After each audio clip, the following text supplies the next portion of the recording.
Ну что, храпишь? Ты женщина и храпишь?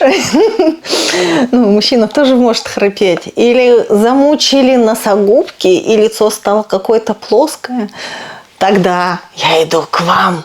Это мой череп с вами разговаривает. Привет от Татьяны, 49 лет. Итак, сегодня мы с вами поговорим про знаменитую максиллу. Это у нас с вами верхняя челюсть, которых две. Вы знаете, что у нас всего 3 челюсти?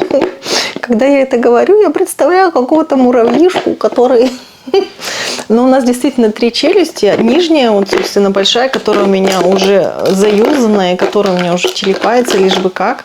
Височно-нижнечелюстной сустав здесь сломался.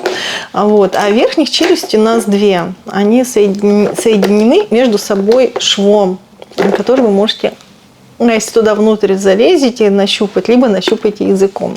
Но я предполагаю, что вы сейчас пришли на занятие, и у вас чистые пальцы. Итак, вот наша верхняя челюсть. Вот посмотрите, здесь у нас шов. И 2 челюсти, вот верхняя максилла, между собой соединяются. Вот так она выглядит. И у нас вот этот небный шов. Как любой шов, это зона высочайшего напряжения.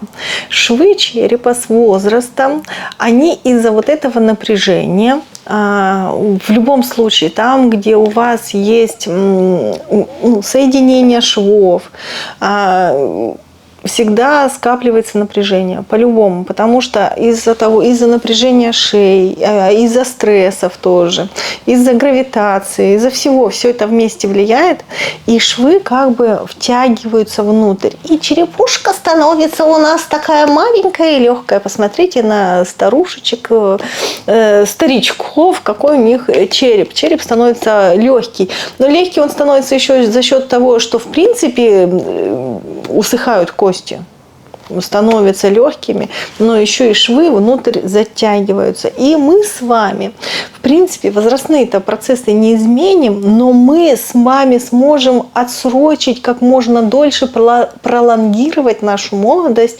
правильно занимаясь собой. Есть знаменитый Мьюинг, который никто не знает у нас, как правильно делать.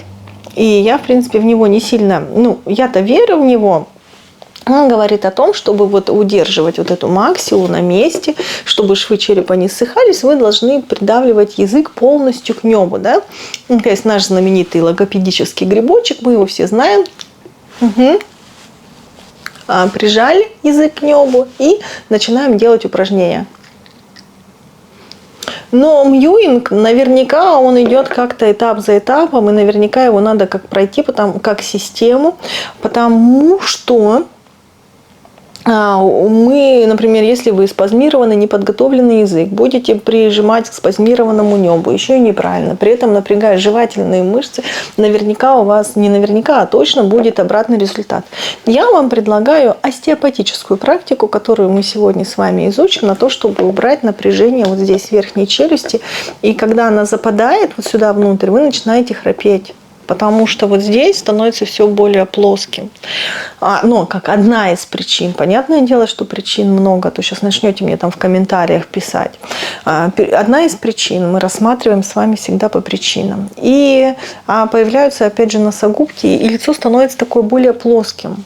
А нам надо опять вот выдвинуть сюда, вот это сделать красивую такую линию. И мы с вами сейчас будем убирать. Сделаем 2 упражнения. Первое, мы с вами уберем напряжение вот здесь. Напряжение. Сначала вы поставите вот такие 2 пальчика.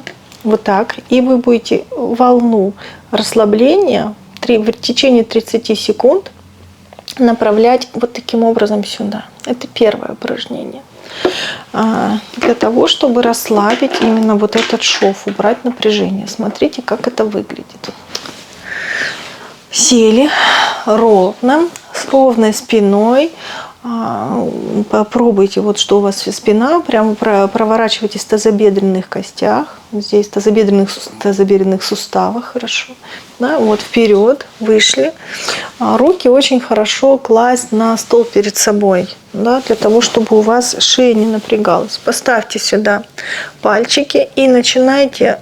Закрывайте глаза, чтобы полностью погрузиться в свое внутреннее состояние.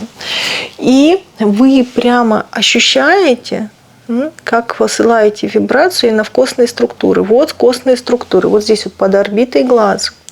И вот таким образом вы посылаете вибрацию внутрь черепа. Вы пальцы не отрываете, никак не тарабаните. Ваши пальчики именно за костными структурами следуют. Вы ничего не ломаете. И так вибрируете 30 секунд. Следующее упражнение у нас будет на расширение верхней челюсти, на то, чтобы увеличить вот здесь пространство, да, потому что она вот так вот сужается, и все как елочка вот сюда опадает. Вот так.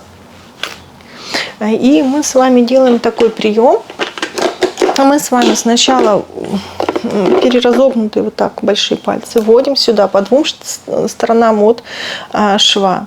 Взяли верхнюю челюсть с одной стороны и также вы возьмете с другой. Сначала мы с вами входим в компрессию на 30 секунд. Можно добавить вибрацию, а затем на расширение и все. И расширяете. Почему мы входим в компрессию?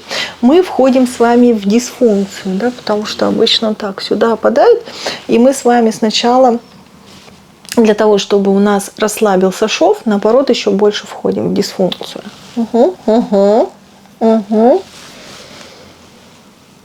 И мы с вами работаем на широких рычагах, не ладошками вот так вот просто давим, как маленькими крабиками, а мы работаем с вами всей спиной, всеми локтями. Вот таким образом, смотрите. И нам надо с вами войти в компрессию. И вы немножечко вот отстранились телом, и у вас сами по себе вот эти ручки соединились.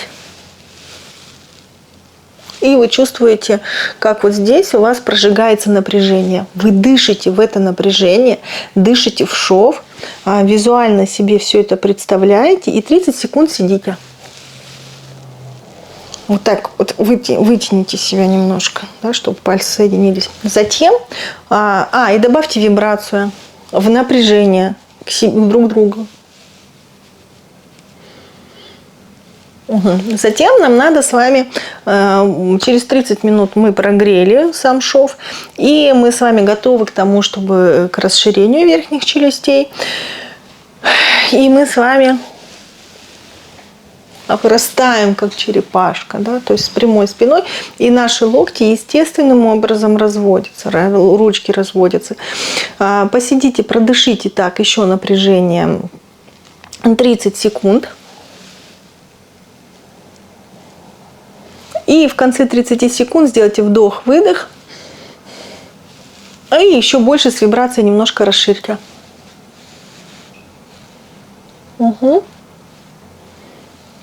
Мягко убираете руки.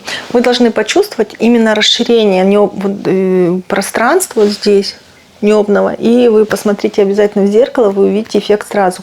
Единственное скажу, в таких тонких практиках остеопатических у вас руки следуют за телом, за черепом. Вы ничего не ломаете, вы не делаете никаких резких движений, и вы не отодвигаете в реальности. Вот знаете, прям уж взяла там, сейчас я тут в горящую избу войду, я сильная женщина. Нет, здесь больше именно внимание. Вы своим внутренним вниманием задаете рукам направление. Вы можете ими даже не двигать. Вы просто нервной системе, костным структурам задаете направление. А само вот это движение рук как такового нету. Оно минимальное. И все. Пишите, как у вас получилось ли выполнить данное упражнение и ваши вопросы и запросы. И ждите следующее видео, где я покажу прием на выдвижение максиллы вперед.